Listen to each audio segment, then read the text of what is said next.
Welcome back. We are ready for our third installment of our Trash to Treasure series, looking at repurposing items that we can use for everyday fun things. I'm Mindy Turner with the Curry County Cooperative Extension Service, your family and consumer science agent. Like I said, welcome back. We've been looking at how we can repurpose some items as opposed to filling up the trash bin or filling up the recycle bin. We've talked about plastic bottles. If you missed the first couple, you're welcome to go back, watch those videos. So we did plastic bottles, and then last time we talked a little bit about reusing your magazines and catalogs. And today we're going to actually clean out our closets, find all those old t-shirts that you don't wear anymore, that don't fit your kids, and repurpose them for something useful.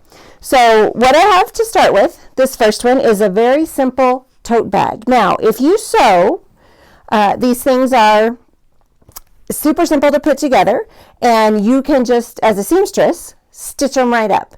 If you don't sew, we have an option for you as well. So this is an old t-shirt, one of my old 4-H shirts, you can see from an old Congress with all the information on it. And all we did was cut it, and then this one is tied. So if you don't want to sew, we have this super simple alternative for this and what we're going to do next. So how do you do this? Okay, the first thing you're going to do, we take a t-shirt and you're going to remove the sleeves. Just cut out that moon shape. You can use scissors, rotary cutter, whatever works for you to do that. And then we're going to cut out around the neckline to start to form this top part that's going to be our handles. So you're going to want this to have enough heft, to stay where you can carry it. So at least about 3 inches or so, depending on 2 to 3 inches, depending on the shirt you're working with.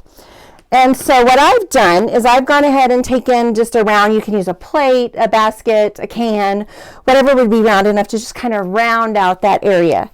And then you just take your whatever type of cutter you want to use and snip that right out of there. Okay. So now you've made, and then if you look at it, you're like, oh, I would like that to be a little closer. You can make adjustments here and there to adjust your handles. But basically, you've created the top of your bag. So how do we do the rest? If you sew, you're going to flip it over, turn it inside out, stitch across the bottom, turn it back, and you're finished.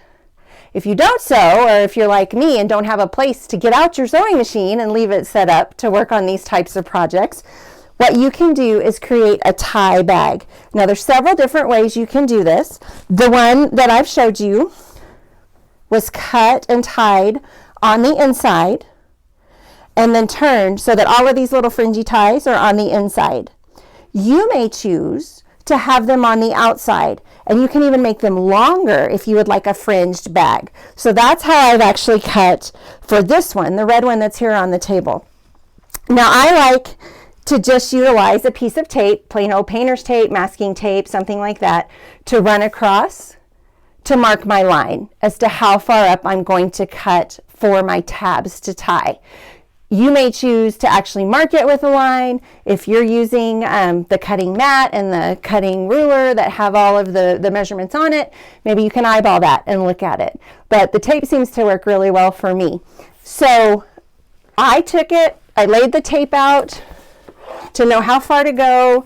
This I actually did cut with the rotary cutter, line it up for every inch, about 1 inch wide is what these are. If you want them a little wider, a little more narrow, you can do that. But about 1 inch is the standard in doing these types of tie things. So then cut it with the rotary cutter till you have strips all of the way across. Now once we do that, they should be lined up, your front of your shirt to the back of your shirt. So you have 2 everywhere you go. So we're going to start on one end, and we're just going to double knot that. So we're going to tie 1, 2, and you can see this is going to leave a longer fringe. If you wanted a smaller bag piece and longer fringe on the bottom, you would just cut up further. So you can determine all of that based on the shirt and what you're trying to do. So that was one of the things on the white one is that I probably would have cut deeper down to make the top, but I didn't want to cut into the graphic on the front. So depending on what's on your shirt, we'll also adjust how you're going to measure and what you want to put on there. So you just continue to tie like that all the way across. Now it will hold. Your little bitty tiny things can come through these holes. So it's up to you, depending on the purpose of the bag, if that's good for you or not. But one of the things you can do, if you decide, you know, I just don't like that hole there, is now you take the ones you've already tied, and we're going to go diagonal. So we're going to take the bottom off the first one and the top off the second one, and go ahead and knot those together. That's just going to reinforce the bottom of your bag where you have it tied, so you don't have the holes when you're done. So once you've knotted all the way across, this one will be on the outside, so you're done. This one, like I said, that's the inside. So we would just need to turn it back the right way, and then you're set to store. These are great for stuffed animals in the kids' room. If you need a beach bag for the summer, because they're cheap, they're inexpensive. You can have 3 or 4 so that you don't have to try to wash it every time you've been somewhere, take it to the pool, any of those kind of things. So the tote bag is a pretty simple way to repurpose your t-shirts. I'm going to move this one out of the way and go ahead and show you. This one is to make a pillow. Very similar to the technique that we just used in making the bag, but we're going to cut it and tie it to make the pillow shape and then stuff it. Again, if you sew, cut your pieces, stitch around them, right sides together, stitch around, turn it and stuff it, and you're done. Okay? But if you don't sew, or you don't want to get the sewing machine out, or you want a project for your kids to work on, okay, this is a great way for them to do it. You can see this is one of our old Scooby shirts, okay, that we've cut and sewn and started to stuff. So very simply, what you need to do, you're going to take the shirt. This was a keepsake shirt that we had done for my father's birthday. So now my kids have outgrown it. What do you do with it? Well, we're going to turn it into a pillow that we can put out and keep. So we cut off the top piece. Sorry, that's not coming loose. Cut across the top, remove the sleeves, and same thing. Where your pattern is and what you want to do for your pillow shape is going to determine how you cut and where you cut. Again, I like the tape across. This is just about 2 inches up. The shorter you make these, the harder they are to tie. This, with the little bitty ties, is about 1 inch. Okay, so 2 inches, a little easier to tie, but takes a little more space away from whatever your graphic is. So same thing that we just did on the tote bag. Come across, and we're going to want to look at about 1 inch and cutting a tab at every inch. Once you've done that on all 4 sides, you're going to be able to tie your pillow together. Now, something that's helpful, before you cut all of your tabs, if you go ahead, you can go ahead and fold the shirt so that you only have to do this one time. And you're going to take out about 1 inch. So we'll trace it off on there. In the corners. So that when we open it up and we get ready to tie, you don't have this bulk at the corner keeping you from going around. Okay, some people skip this step. I recommend that you do it. So then when you open it up, all 4 corners are notched. I don't know if you can actually see. All 4 corners are notched. So that's then where you can begin to make your cuts. Okay, once you've done that, we're going to tie 3 sides, which I've already done on this one. We tied 3 sides around. I tied the corners first to hold it all together and then worked my way around.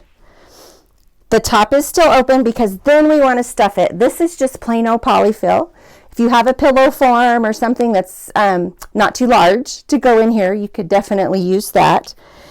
Okay, so you stuff it to kind of get the shape you want. You're going to have to push it down far enough that you can still pull your open side together to finish off your tying. Match up your tabs again. There it is. Couldn't find that first one.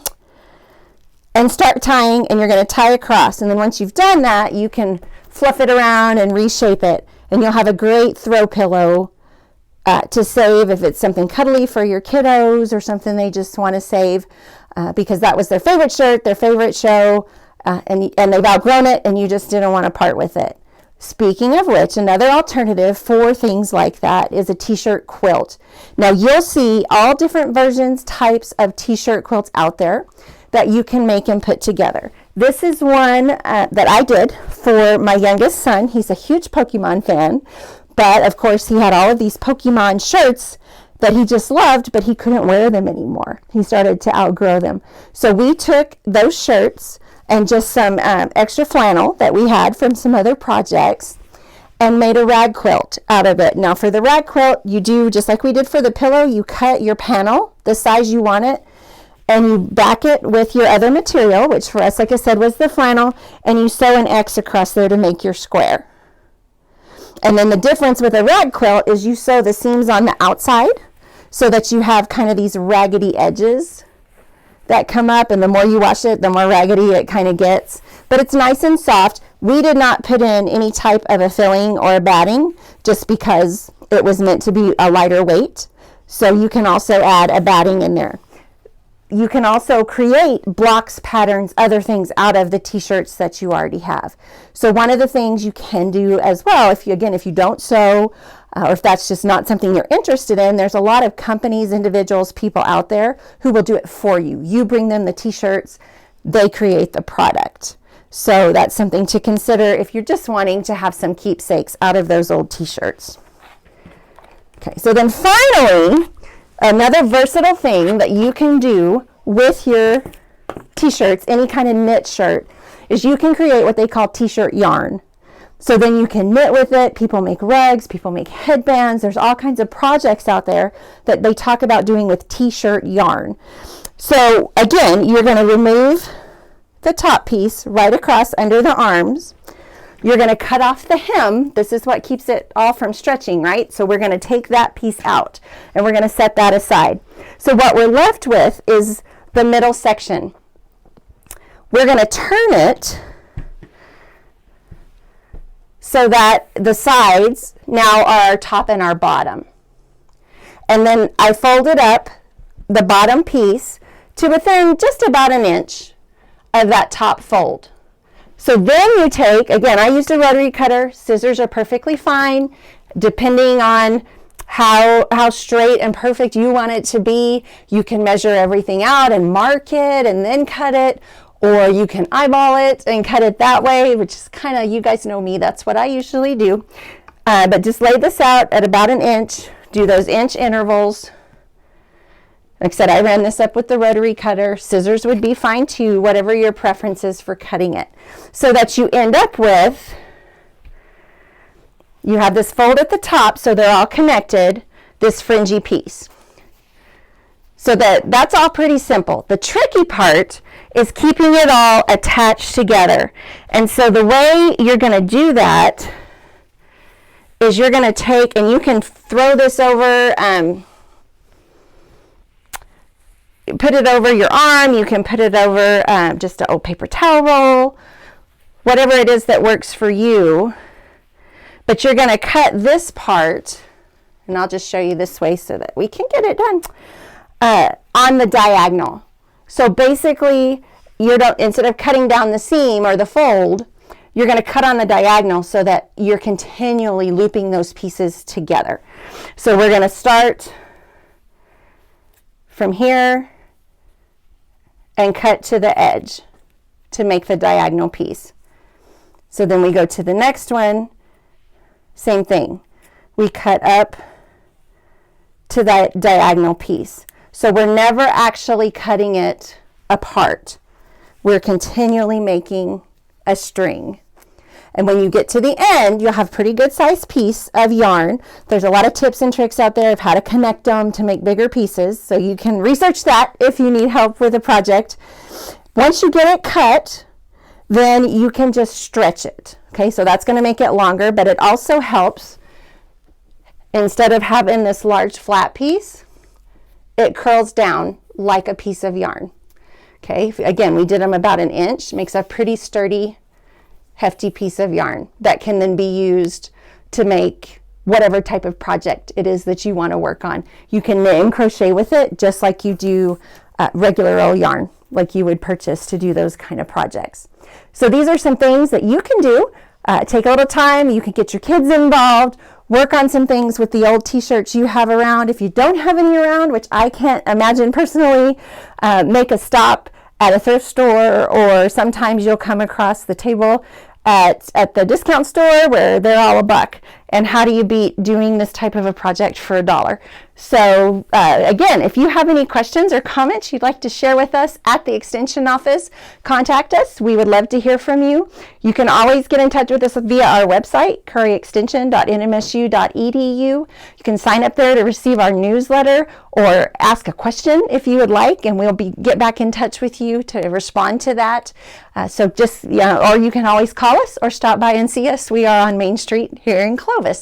So thank you. I'm Mindy Turner, and we have one more installment of Trash to Treasure, so I hope to see you back here next time.